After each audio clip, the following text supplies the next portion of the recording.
Bismillahirrahmanirrahim. Assalamualaikum warahmatullahi wabarakatuh. Selamat siang. Hari ini kita akan merakit kampas koplingnya Honda CG 150. Dimana kondisi permasalahan Honda CG 150 ini tenaganya loyo atau lemot. Jadi kita mengadakan pergantian kampas kopling. Ikuti terus videonya, mudah-mudahan sedikit berbagi pengalaman untuk teman-teman semua, ada manfaatnya. Dan sekiranya untuk teman-teman bengkel silahkan ikut nimbrung, sekiranya ada manfaatnya silahkan ikut gabung. Dan untuk pemula silahkan mungkin ada yang ditanyakan tentang bagaimana step by stepnya pemasangan kampas kopling untuk Honda CG 150, apakah ada perbedaan atau enggak dengan motor-motor yang sekarang, misalnya kayak Mega Pro Primus ataupun Honda-Honda yang terbaru sekarang. Nah, silakan ikut nimbrung, isi kolom komentar di bawah video ini, mudah-mudahan ada manfaatnya. Sedikit banyak kita berbagi pengalaman dan bukan berbagi dan bukan maksud kita untuk menggurui, tapi intinya berbagi pengalaman. Beda mekanik, beda cara, beda ilmu, mudah-mudahan ada manfaatnya. Oke, lanjut ke video. Ini adalah step by step pemasangan kampas kopling, dan ceritanya motor ini habis turun mesin karena ada pergantian part yang ada di dalam. Dan intinya kita yang kita tayangkan ini adalah video tentang bagaimana cara merakit kampas kopling. Oke, lanjut ke video. Ini step by stepnya, yaitu kita pasang ini posisi bagian pompa oli, gigi pompa oli. Ini kita akan pasang kembali. Kondisinya seperti biasa. Nah, ini rakit satu persatu. Ini adalah as pompa oli dan kita masukkan sampai knocknya terkunci. Kita kembali masukkan asnya sekali lagi. Kita memang kondisinya kalau belum pas ya seperti ini, kita harus pas dan gak boleh gegabah. Ini ada knocknya sendiri. Oke, setelah kita asnya kita masukkan, nah seperti ini, kita masukkan as gigi pompa oli. Lanjut ke bagian gigi primer, bagian primer kampas kopling Honda CG 150.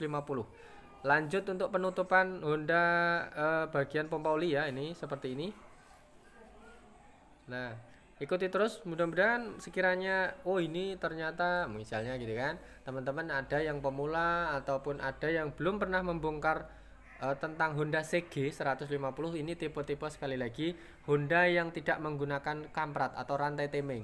Jadi ini sistemnya memang Honda timing lama, jadi masih belum menggunakan kamprat dan masih menggunakan sistem lidi. Nah, kita lanjut ke video. Kita memasang draw coupling. Ini namanya draw coupling atau bagian sekundernya gigi primer. Nah, kita langsung bagian ring, jangan lupa sampai ketinggalan ring. Habis itu kita nanti pasang bagian dudukan kampas kopling. Nah, seperti ini kita bagian posisi dudukan kampas kopling. Nah, seperti ini kita pasang kampas kopling, habis itu plat kopling dan kampas kopling, dan lanjut seperti itu. Jadi intinya silang, masangnya disilang, jangan sampai kebalik. Ini kalau misalnya terlalu buru-buru seperti ini, jadi masangnya kampas ketemu kampas nanti baru plat, itu salah. Intinya semuanya motor sama, bebek maupun bagian yang sistem kopling itu sama. Nah, jadi plat ketemu kampas ketemu plat, kampas ketemu plat, seperti itu. Jadi silang sistemnya sama dengan motor-motor yang baru sekarang. Jadi nah, di sini perbedaannya, di sini kalau motor yang sekarang, kalau kayak motor new, Mega Pro, Primus dan lain sebagainya, motor yang baru, ini sistemnya menggunakan mur atau pengunci baut. Nah, kalau untuk CG 150 menggunakan kip seperti ini. Nah, bisa dilihat ya, ini seperti menggunakan kip. Setelah kip terkunci, ini lanjut ke pemasangan pair kopling. Sekali lagi, ini perbedaannya dengan Honda Mega Pro yang baru, tidak menggunakan mur baut. Jadi intinya sekali pasang ini pasti ajang clock dan tidak menggunakan playset. Nah, seperti ini. Nah, ini bekas battle lama ya. Kita dalam bengkel sudah menggunakan impact, jadi enak. Kalau ini memang bekasnya lama, bisa dibilang motor tua, mungkin sudah juga bolak-balik dibongkar, mungkin di bengkel lain juga kita nggak tahu. Tapi intinya kita masuk ke sini sudah seperti ini.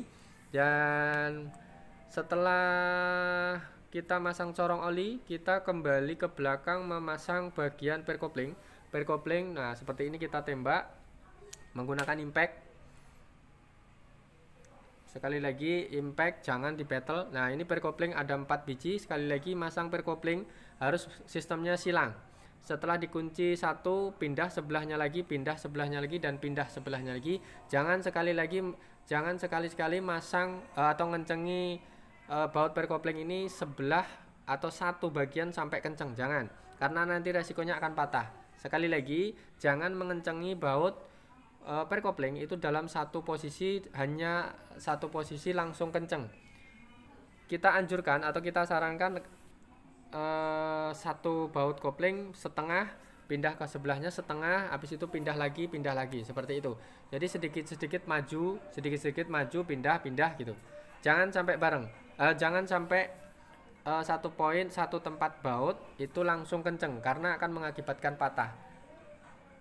Berbagai permasalahan seperti ini pernah kita alami, karena kita yang mengalami berbagai pengalaman sekian tahun lamanya memasang seperti ini. Karena terlalu dulu waktu pemula, kita juga sebagai pemula belum begitu mengenal tentang dunia bengkel. Ternyata memang benar, kalau kita masang sebelah terlalu rapat itu pasti akan mengalami patah. Ternyata memang benar, penutup kampas kopling patah dan akhirnya kita resiko untuk mengganti. Itu sebagai pengalaman pertama membongkar kampas kopling tanpa hati-hati, akhirnya patah. Dan seperti ini ya, ini pindah, kunci, putar sebelah, habis itu pindah sebelahnya lagi, pindah sebelahnya lagi, dan pindah sebelahnya lagi. Jadi sedikit-sedikit silang, artinya maju bareng, kurang lebih seperti itu ya. Nah seperti ini sebelah, habis itu nanti pindah sebelahnya lagi, pindah sebelahnya lagi, dan pindah sebelahnya lagi sampai kenceng, tapi artinya gantian. Jadi nanti kampas kopling akan terkunci rapat oleh kampas kopling akan terkunci dengan per kopling, dan akhirnya akan membentuk sebuah kerapatan kampas kopling yang sempurna tanpa mengalami patah ataupun permasalahan yang lain. Oke, sudah selesai di bagian ini, kita lanjut pasang laker di bagian tengah, laker kopling tengah. Nanti lanjut, tengahnya ada bagian stud kopling. Oke, perhatikan. Setelah kenceng ini semua, kita pastikan sekali lagi ini kenceng semua, jangan sampai ada yang kendor atau kelupaan. Kita langsung pasang laker seperti ini, laker bagian stud kopling. Setelah laker stud kopling kita pasang, nah ini bagian stud koplingnya, di tengahnya ada lidi atau stud kopling. Oke, bagian sekunder kampas kopling selesai. Kita lanjut ke bagian primer, as primer. Di sini ada corong oli, kita sudah kencengi pakai impact. Nah seperti ya, kita menggunakan impact. Setelah itu nanti kita tutup bagian corong oli ini menggunakan penutupnya, dan di sini ada baut 3 biji. Baut 3 biji ini tidak boleh ketok ataupun bisa dibilang secara kasar ini harus menggunakan yang pernah kita alami dan sampai sekarang, menggunakan mata obeng ketok dengan menggunakan T8. Itu akan sangat sempurna dan tidak mengakibatkan fatal. Sekali lagi, dulu pernah kita seperti ini pakai obeng ketok, itu akibatnya hancur. Dalam arti karena ada hentakan oleh pukulan, itu akan mengakibatkan pecah di bagian mangkok oli atau corong oli. Oke, seperti ini kita menggunakan T8, ujungnya adalah kunci yang lancip atau obeng ketok yang lancip. Nah seperti ini sudah selesai. Kita lanjut pasang kampas, lanjut packing. Jangan lupa selesai ini kita lanjut pasang packing. Setelah packing baru bak kopling selesai, dan kita persiapkan untuk memasang spare part yang lain, mungkin bagian piston atau part yang lain. Nah ini sudah selesai, tinggal packing kopling. Jangan lupa ya, sekali lagi packing kopling jangan lupa. Nah seperti ini. Kalau sudah bersih, kondisinya dipastikan kondisi bersih, sudah diamplas, nggak perlu dibanyakin lem. Ini khusus lem sedikit-sedikit aja, tipis. Nanti khawatirnya nanti terlalu banyak akan membleber kemana-mana, dan akhirnya untuk terutama di bagian jalur oli ini sangat penting. Kalau seandainya kebanyakan lem, kita pernah mengalami akan membuntui jalur lem Darul lem ini nggak bisa membuka di bagian oli dan akhirnya tersumbat dan motor cepat panas. Oke, kita langsung ke bagian bak kopling. Kita rapat sudah seperti ini tanpa lem banyak-banyak.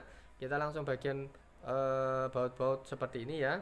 Kita menggunakan ini, kalau sistem CG masih Honda lama itu sistemnya kayak Yamaha ya, jadi bautnya masih obeng ketok menggunakan obeng mur ketok seperti ini ya.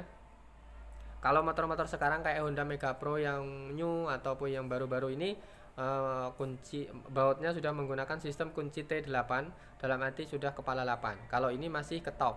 Ketok ini sistemnya kayak motor lama ya, bisa dibilang kayak RX King, Yamaha, RX, RX itu kan kelasnya sudah masih lama.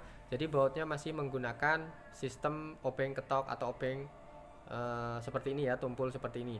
Nah, sebenarnya baut ini sistemnya sama, fungsinya juga sama untuk mengunci, tapi memang bawaan dari tahun ke tahun itu ada perbedaan.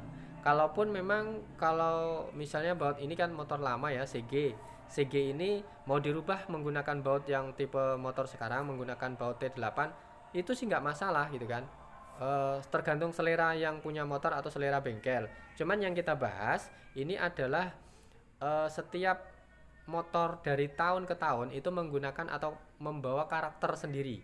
Sekali lagi, karakter setiap tahun itu pasti beda ya, yaitu contohnya ini CG, ciri khas motor tua atau motor lama itu baut kopling atau baut mesinnya itu masih menggunakan tipe baut lama, yaitu model ketok. Oke, sampai di sini mudah-mudahan ada manfaatnya, sedikit berbagi pengalaman, ada manfaatnya tentang bagaimana cara memasang kampas kopling dan bagaimana perakitan Honda CG 150. Next video nanti kita akan bahas tentang bagaimana cara memasang bagian piston dan bagaimana selanjutnya kita nanti akan next video. Oke, terima kasih matur nuwun, thank you, assalamualaikum warahmatullahi wabarakatuh, selamat siang.